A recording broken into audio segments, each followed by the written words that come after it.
کی ایک سنہری شام تھی۔ پارک کے پرانے درختوں سے پتے آہستہ آہستہ زمین پر گر رہے تھے۔ ہوا میں ہلکی سی ٹھنڈک تھی اور غروب ہوتا سورج آسمان کو نارنجی رنگ میں بدل رہا تھا۔ اس پارک کی ایک بینچ پر ایک لڑکی خاموش بیٹھی تھی۔ اس کا نام ایزل تھا۔ لمبی پلکیں، گہری بھورے آنکھیں اور چہرے پر ایسی اداسی جسے وہ برسوں سے کسی کا انتظار کر رہی ہو۔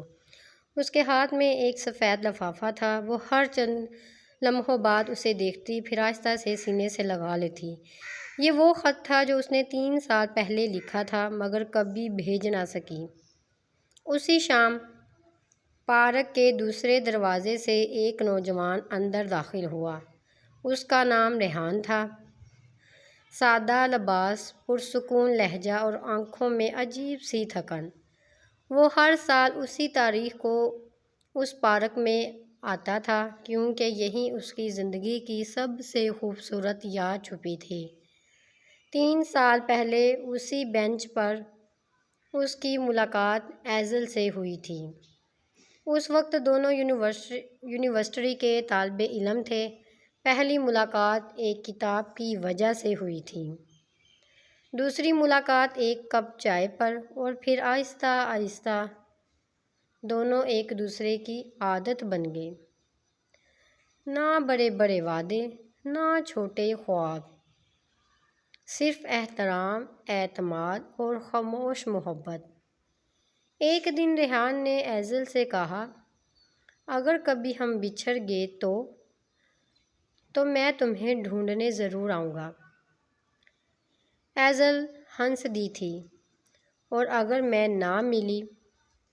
ریحان نے مسکرا کر جواب دیا، پھر میں ہر سال اسی دن اسی بینچ پر تمہارا انتظار کروں گا۔ لیکن قسمت نے دونوں کو اچانک جدا کر دیا۔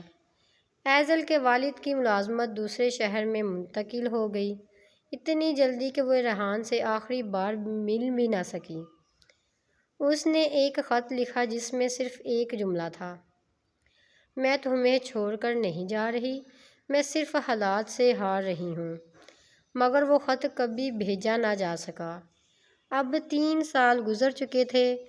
ایزل آج بھی وہی خط اپنے ساتھ لائی تھی، اور اسے معلوم بھی نہیں تھا کہ اسی لمحے ریحان بھی اسی پارک کی طرف بڑھ رہا تھا۔ صرف چند قدم اور برسوں کی جدائی ختم ہونے والی تھی۔ وہ خط جو کبھی بھیجا نہ جا سکا۔ ایزل نے گھڑی کی طرف دیکھا۔ شام کے ٹھیک 5 بج رہے تھے۔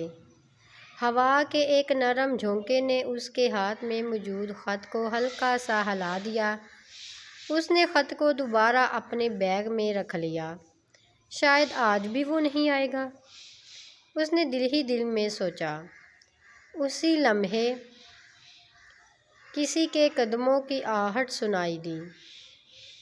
ایزل نے آہستہ سے سر اٹھایا۔ دور سے ایک نوجوان اسی بینچ کی طرف آ رہا تھا۔ ہر قدم کے ساتھ اس کا دل تیزی سے دھڑکنے لگا۔ جب وہ چند قدم کے فاصلے پر پہنچا، دونوں کی نظریں ملیں۔ وقت جیسے تھم گیا۔ ایزل، ریحان کی آواز ہلکی سی کانپ رہی تھی۔ ایزل کی آنکھوں سے آنسو بہہ نکلے۔ ریحان؟ بس اتنا ہی کہہ سکی۔ 3 برس کی خاموشی صرف ایک نام لینے سے ٹوٹ گئی۔ دونوں کچھ دیر تک خاموش رہے، پھر ریحان آہستہ سے اسی بینچ پر بیٹھ گیا۔ میں ہر سال یہاں آتا تھا۔ مجھے یقین تھا کہ ایک دن تم ضرور آؤ گی۔ ایزل نے نم آنکھوں سے مسکرا کر کہا، اور میں ہر سال آنا چاہتی تھی، مگر حالات نے کبھی اجازت نہیں دی۔ ریحان نے دھیرے سے پوچھا، تم نے ایک بار بھی رابطہ کیوں نہیں کیا؟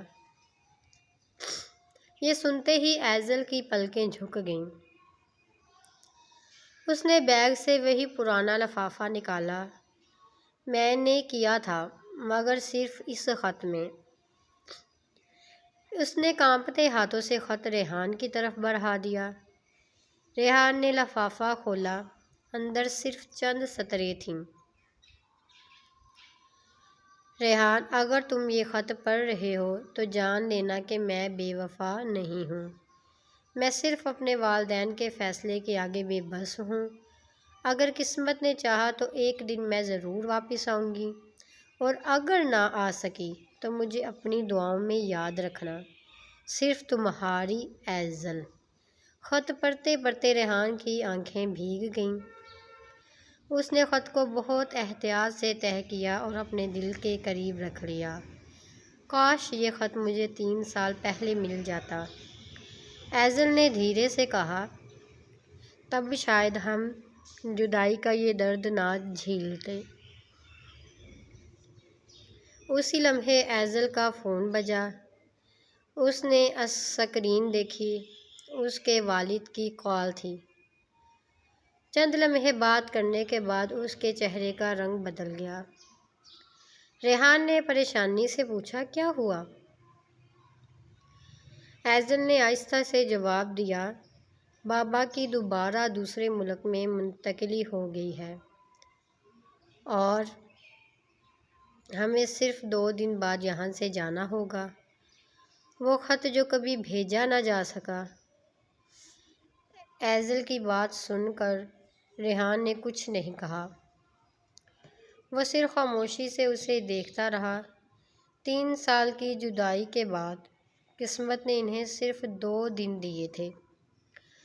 ایزل کی آنکھوں سے آنسو مسلسل بہہ رہے تھے۔ شاید ہماری قسمت میں ساتھ رہنا نہیں لکھا۔ ریحان نے فوراً نفی میں سر ہلایا۔ ایسا مت کہو، میں نے 3 سال انتظار کیا ہے، اب 2 دن میں ہار نہیں مانوں گا۔ اگلی صبح ریحان اپنے والدین کے ساتھ ایزل کے گھر پہنچ گیا۔ دروازہ ایزل کے والد نے کھولا۔ وہ حیران رہ گئے۔ بیٹا تم؟ ریحان نے ادب سے سلام کیا۔ انکل، اگر اجازت ہو تو مجھے آپ سے چند منٹ بات کرنی ہے۔ انہوں نے اسے اندر بلا لیا۔ ڈرائنگ روم میں خاموشی چھائی ہوئی تھی۔ ریحان نے دھیرے سے کہا، انکل، میں ایزل سے محبت کرتا ہوں اور میں اس سے شادی کرنا چاہتا ہوں، لیکن میں آپ کی اجازت اور دعا کے بغیر کبھی کوئی قدم نہیں اٹھاؤں گا۔ ایزل کے والد خاموش رہے۔ کافی دیر بعد انہوں نے ایک گہرا سانس لیا۔